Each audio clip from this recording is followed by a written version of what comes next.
전능하사 천지를 만드신 하나님 아버지를 내가 믿사오며 그 외아들 우리 주 예수 그리스도를 믿사오니 이는 성령으로 잉태하사 동정녀 마리아에게 나시고 본디오 빌라도에게 고난을 받으사 십자가에 못 박혀 죽으시고 장사한 지 사흘 만에 죽은 자 가운데서 다시 살아나시며 하늘에 오르사 전능하신 하나님 우편에 앉아 계시다가 저리로서 산자와 죽은 자를 심판하러 오시리라.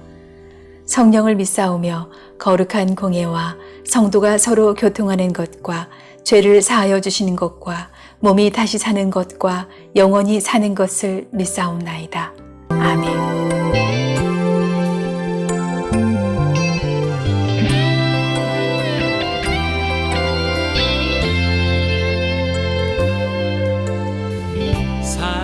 사랑하는 나의 아버지, 이름 높여드립니다. 주의 나라 찬양 속에 임하시니 능력에 주께 찬송하네. 전능하신 하나님 찬양, 언제나 동일하신 주. 전능하신 하나님 찬양, 영원히 다스리네.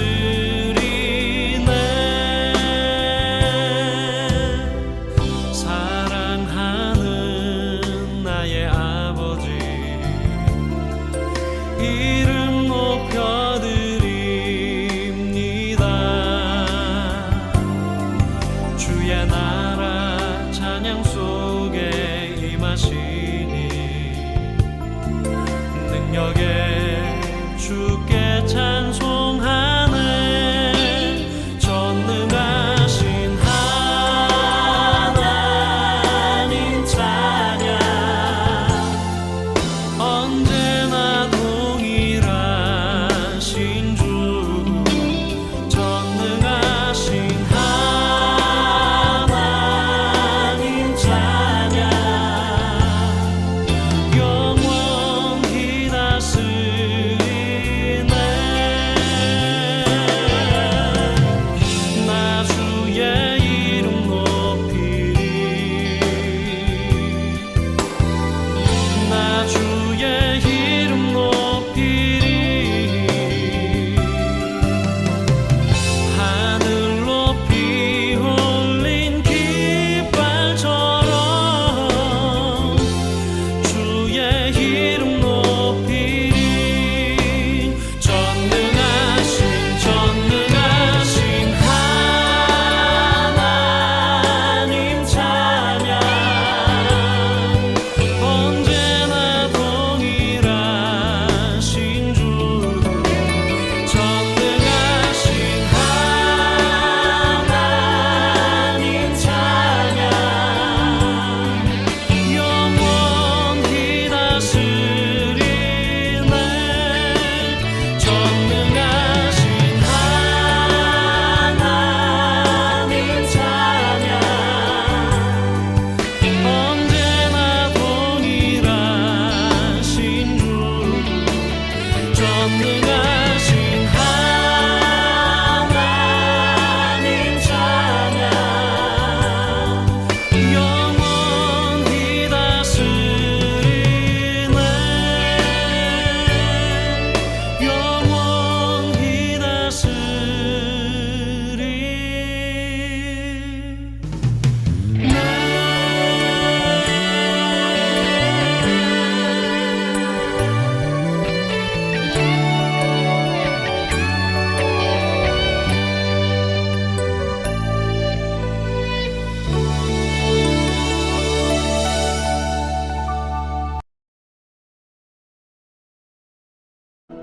회중의 장로들이 이르되, 베냐민의 여인이 다 멸절되었으니 이제 그 남은 자들에게 어떻게 하여야 아내를 얻게 할까? 베냐민 중 도망하여 살아남은 자에게 마땅히 기업이 있어야 하리니 그리하면 이스라엘 중에 한 지파가 사라짐이 없으리라. 그러나 우리가 우리의 딸을 그들의 아내로 주지 못하리니 이는 이스라엘 자손이 맹세하여 이르기를 딸을 베냐민에게 아내로 주는 자는 저주를 받으리라 하였음이로다. 보라, 베델 북쪽 르보나 남쪽 베델에서 세겜으로 올라가는 큰 길 동쪽 실로에 매년 여호와의 명절이 있도다. 베냐민 자손에게 명령하여 이르되 가서 포도원에 숨어 보다가 실로의 여자들이 춤을 추러 나오거든 너희는 포도원에서 나와서 실로의 딸 중에서 각각 하나를 붙들어 가지고 자기의 아내로 삼아 베냐민 땅으로 돌아가라. 만일 그의 아버지나 형제가 와서 우리에게 시비하면 우리가 그에게 말하기를 청하건대 너희는 우리에게 은혜를 베풀어 그들을 우리에게 줄지니라. 이는 우리가 전쟁할 때에 각 사람을 위하여 그의 아내를 얻어주지 못하였고 너희가 자유로 그들에게 준 것이 아니니 너희에게 죄가 없을 것임이니라 하겠노라. 하매 베냐민 자손이 그같이 행하여 춤추는 여자들 중에서 자기들의 숫자대로 붙들어 아내로 삼아 자기 기업에 돌아가서 성읍들을 건축하고 거기에 거주하였더라. 그때에 이스라엘 자손이 그곳에서 각기 자기의 지파 자기의 가족에게로 돌아갔으니 곧 각기 그곳에서 나와서 자기의 기업으로 돌아갔더라. 그때에 이스라엘에 왕이 없으므로 사람이 각기 자기 소견에 옳은 대로 행하였더라.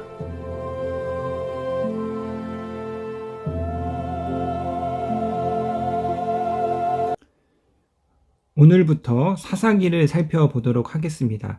사사기는 가나안 땅 정복 후 이스라엘의 실패를 보여주고 있습니다. 가나안 땅을 정복한 후에 하나님의 백성의 실패를 이야기하고 있는 책인데요. 땅과 율법의 관계에 대해서 살펴보아야 하는데요. 하나님께서 이스라엘을 애굽에서 구원하시고 그들에게 가나안 땅을 선물로 주셨습니다. 물론 이스라엘이 싸웠지만 이스라엘이 직접 전쟁을 치렀지만 그 전쟁에 승리를 주신 분은 하나님입니다. 가나안 땅은 하나님이 선물로 주신 곳, 하나님이 은혜로 주신 것입니다. 이스라엘이 이 가나안 땅을 누리기 위한 조건이 하나 있는데요. 하나님으로부터 선물로 받은 가나안 땅을 누리기 위한 한 가지 조건은 바로 그곳에서 하나님의 율법을 지키는 것입니다. 하나님과의 언약 관계를 신실히 하는 것이죠. 율법을 지켜야 그 땅을 누릴 수 있습니다. 그러나 율법을 어기면 하나님과의 언약 관계를 깨트리면 그 땅이 저주를 받고 결국 그 땅에서 토함받게 되는 거죠. 토해버리게 되는 거죠. 이것이 바로 언약의 땅과 율법의 관계인데요. 자, 마찬가지로 하나님께서 저와 여러분을 구원하시고 우리에게 언약의 땅을 선물로 주셨습니다. 우리에게 가정과 자녀와 부와 직장과 건강과 같은 언약의 땅을 선물로 주셨는데 우리가 하나님으로부터 받은 이 언약의 땅에서 이 땅을 누리기 위해서는 바로 율법을 지켜야 하는 것이죠. 세상의 법과 식이 아니라 하나님의 법과 식으로 살아갈 때 우리가 하나님으로부터 받은 선물을 온전히 누릴 수 있습니다. 그런데 이스라엘이 가나안 땅에 들어가서 율법을 준행하는 일에 철저히 실패했습니다. 하나님의 백성으로서의 삶에 철저히 실패해서 가나안 사람에 동화되었습니다. 가나안과 하나님의 백성이 전혀 구분되지 않는 율법과 전혀 상관없는 삶을 살았는데요. 자, 사사기는 이들이 왜 하나님의 율법을 지키는데 실패했는가? 가나안 땅에 들어가서 왜 하나님의 백성으로 구분된 삶을 사는데 실패했는가? 그 근본 원인을 자, 오늘 사사기 21장 25절 제일 마지막 절에 이렇게 말하고 있는데요. 그때에 이스라엘에 왕이 없으므로 사람이 각기 자기 소견에 옳은 대로 행하였더라. 하나님의 백성이 참된 왕이 없으므로 결국은 율법을 지키지 못하고 자기의 소견대로 살다가 망했다. 그래서 사사기는 과연 누가 참된 사사, 즉 이스라엘의 왕인가, 이스라엘의 지도자인가를 우리 가운데 보여주고 있습니다. 자, 오늘은요, 사사기 전체의 내용을 정리한 영상을 우리 함께 보시도록 하겠습니다. 사사기. 기억해 봅시다.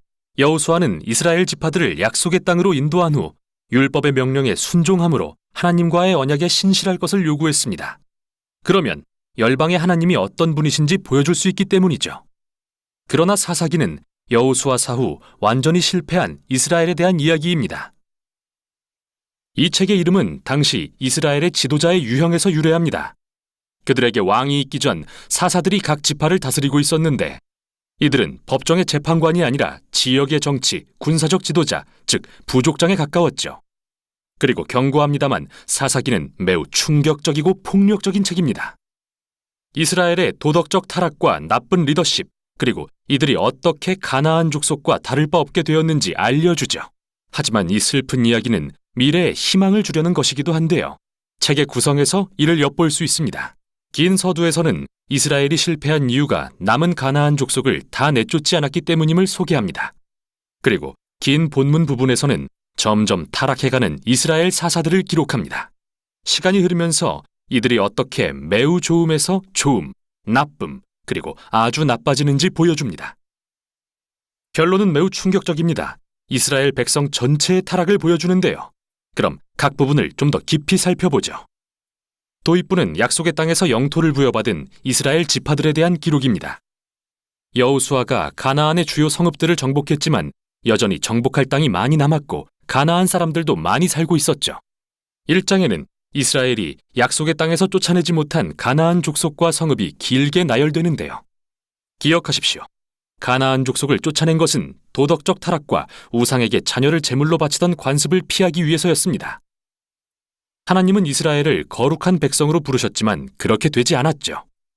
2장은 이스라엘이 가나안 족속과 이웃해 살며 그들의 문화, 종교적 관습을 그대로 수용해버리는 실상을 기술합니다. 여기서 잠시 이야기가 멈추고 2장의 대부분에서 저자는 앞으로 일어날 모든 사건에 대한 개요를 보여줍니다. 이스라엘 역사에서 이 시기는 하향 곡선을 그리며 더 나빠지기를 반복하죠. 이스라엘은 가나안 족속처럼 되어 하나님을 거역하고 죄를 범하고 하나님은 그들이 가나안 족속에게 정복과 압제를 당하도록 내버려 두십니다. 결국 이스라엘이 자신들의 잘못을 깨닫고 회개하면 하나님은 이스라엘을 구원할 사사를 세워 적을 물리치고 평화의 시대가 오게 해주십니다. 그러나 결국 이스라엘은 또다시 죄를 짓고 처음부터 다시 반복합니다.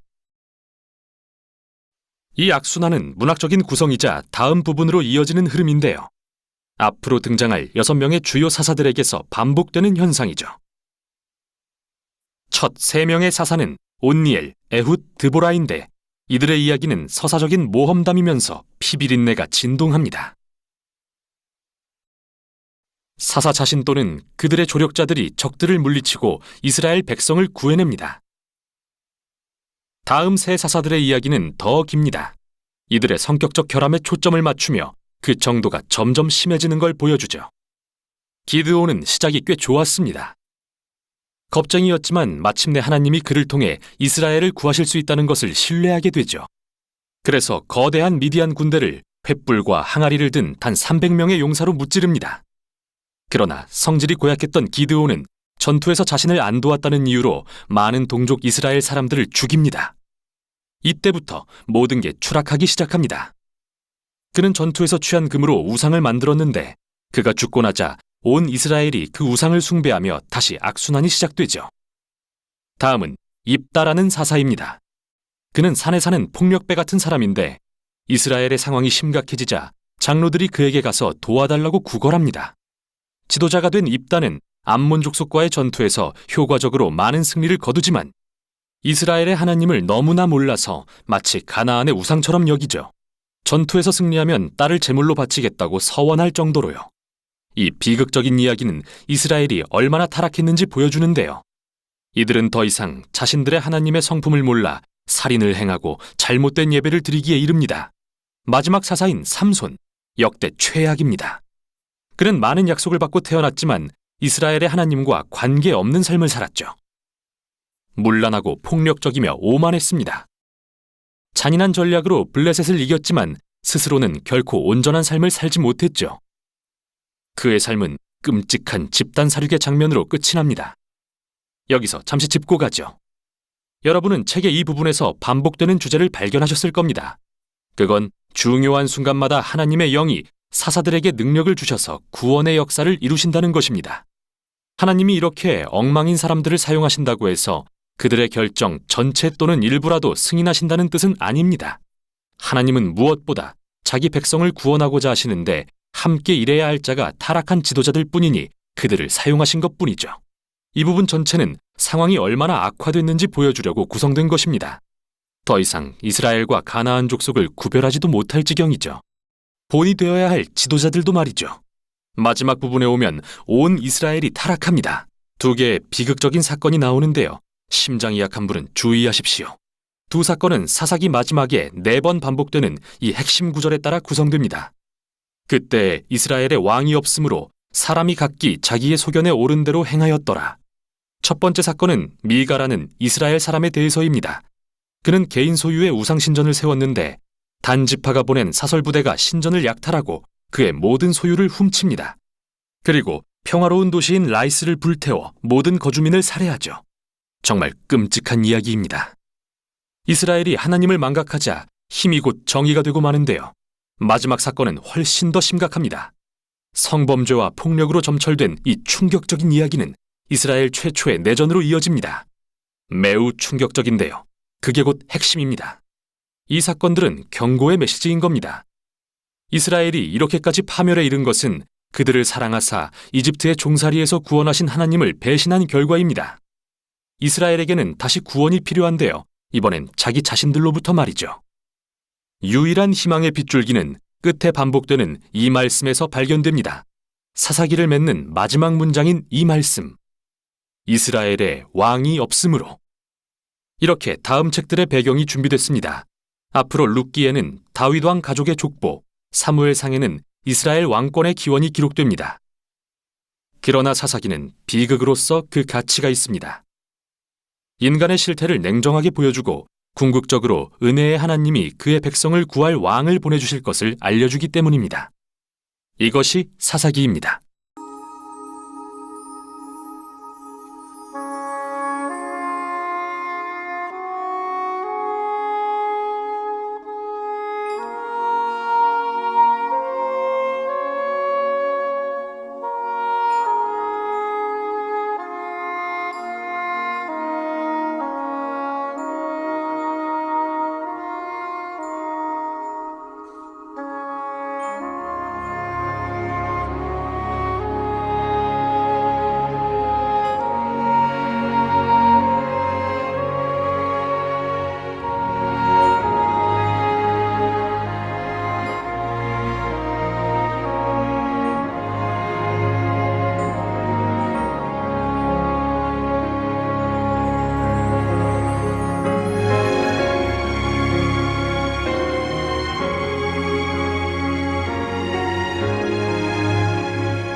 하늘에 계신 우리 아버지여, 이름이 거룩히 여김을 받으시오며 나라에 임하옵시며 뜻이 하늘에서 이룬 것 같이 땅에서도 이루어지이다.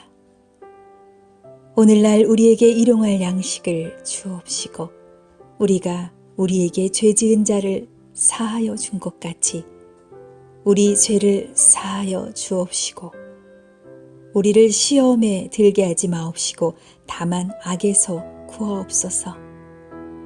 대개 나라와 권세와 영광이 아버지께 영원히 있사옵나이다. 아멘.